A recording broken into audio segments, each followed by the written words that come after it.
ជំរាបសួរលោកគ្រូអ្នកគ្រូនិងបងប្អូនអ៊ំពូមីមីទាំងអស់គ្នានាងខ្ញុំមានឈ្មោះថាមេងសុងរស្មីដែលជាសិស្សនៃវិទ្យាល័យស្រយ៉ង់ក្នុងឃុំស្រយ៉ង់ស្រុកគូលែនខេត្តព្រះវិហារដែលទទួលបាននីតិអេទៅលើការប្រឡងសញ្ញាបត្រមជ្ឈមសិក្សាទុតិយភូមិក្នុងឆ្នាំ2025នេះខ្ញុំក៏សូមអរគុណទៅដល់អ្នកទាំងអស់គ្នាដែលទោះបីជាមិនបានជួយ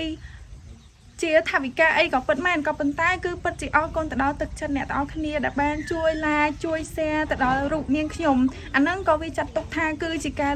ជួយលើកទឹកចិត្តនាងខ្ញុំពិតមែនទៅឲ្យខ្ញុំនឹងសប្បាយចិត្តធ្វើឲ្យមានទៅណាមកណានឹងមានគេស្គាល់គេជួយលើកទឹកចិត្តអញ្ចឹងក៏វាជាការផ្ដល់កម្លាំងចិត្តមួយមកដល់រូបនាងខ្ញុំដែរហើយមកទល់ពេលនេះក៏មានអ្នកជួយលើកទឹកចិត្តនាងខ្ញុំ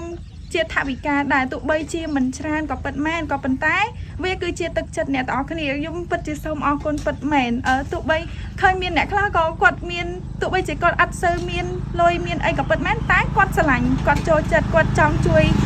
មកដល់រូបនាងខ្ញុំអញ្ចឹងគាត់ក៏បានជួយផ្ដល់ជាថវិកាអ្នកខ្លះក៏1រៀល2រៀលអ្នកខ្លះឲ្យ10000ឲ្យ3000 4000ប៉ុណ្ណឹងគឺខ្ញុំសប្បាយចិត្តខ្ញុំអរគុណហ្មងព្រោះខ្ញុំឃើញថាអ្នកទាំងអស់គ្នាគឺពិតជាចូលចិត្តខ្ញុំហើយក៏ចង់ជួយខ្ញុំអញ្ចឹងណាអញ្ចឹងគឺមានតែពាក្យថាអរគុណទេខ្ញុំចង់រៀនតនៅរៀនពីមុខជំនាញអក្សរសាស្ត្រអង់គ្លេសនៅសាកលវិទ្យាល័យភូមិន្ទភ្នំពេញនៅក្នុងវិទ្យាស្ថាន IFL ខ្ញុំគិតថាខ្ញុំនឹងទៅទិញពាក្យគេហើយតែខ្ញុំនឹងប្រហែលជាទៅភ្នំពេញនឹងនៅខែ10ហ្នឹងហើយព្រោះខ្ញុំចង់រកការងារធ្វើផងដើម្បីរកលុយយកមករៀនត្រៀមប្រឡងចូល IFL ព្រោះថា IFL វាអត់ងាយស្រួលក្នុងការប្រឡងចូលទេហើយខ្ញុំក៏អត់សូវចេះមែនដែរចូលដល់ថ្ងៃប្រឡងក៏យើងទៅប្រឡងហើយថ្ងៃចេញលទ្ធផលទោះបីជាមិនក៏យើងទោះបីជាមិនចប់អីមិនយើងគិតតាមក្រោយនឹងទៀតណាខ្ញុំសូមអរគុណទៅដល់ម្ចាស់ត្រេនដែលគាត់បានមើលឃើញពីរូបនាងខ្ញុំហើយក៏មានចិត្តចង់ជួយខ្ញុំខ្ញុំឃើញគាត់បានផុសថាគាត់ចង់ជួយខ្ញុំឬធ្វើជា BA អីចឹងទៅខ្ញុំក៏បានតាក់ទងទៅគាត់ដែរហើយតែមកដល់ពេលហ្នឹងប្រហែលជាគាត់រវល់អីគាត់ថាបានដែរគាត់អត់បានឆ្លើយតបមកយើងវិញទេតែក៏មិនអស់សង្ឃឹមដែរព្រោះ